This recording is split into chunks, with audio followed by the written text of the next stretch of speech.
અને હવે મહત્વપૂર્ણ સમાચારથી શરૂઆત કરીશું। સૌપ્રથમ વાત કરીશું ગીગા ભમરના વિવાદિત નિવેદન વિશે, કેમ કે આ નિવેદનને લઈને હવે મામલો ગરમાયો છે।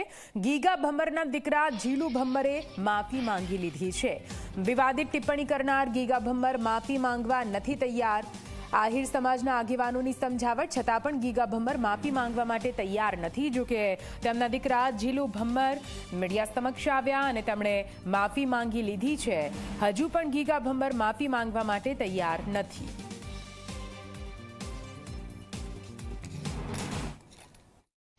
બે દિવસથી એક આહિર સમાજ પ્રત્યે કોઈ ચારણ સમાજની લાગણી દુભાણી એવું બે દિવસથી સોશિયલ મીડિયાની અંદર વાયરલ થઈ રહ્યું છે।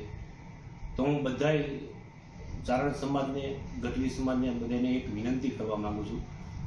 કોઈ ઉંમર લાયક દાદાએ કોઈ વસ્તુ બોલે, જીભ લપસી ગઈ હોય તો એનો હેતુ કોઈ એવો કોઈ સમાજને ઠેસ પહોંચાડવાનો નહોતો। એનો ખાસ હેતુ એવો હતો કે એક મહાશક્તિ ચારણ સમાજ છે, મહાશક્તિ છે, એના કોઈને સારા કરવાની આવું એક બોલેલા છે। કોઈ વ્યક્તિને કે મારા કોઈ ચારણ સમાજને કોઈ આવું દુઃખ લાગ્યું હોય તો હું એના વતી માફી માંગુ છું।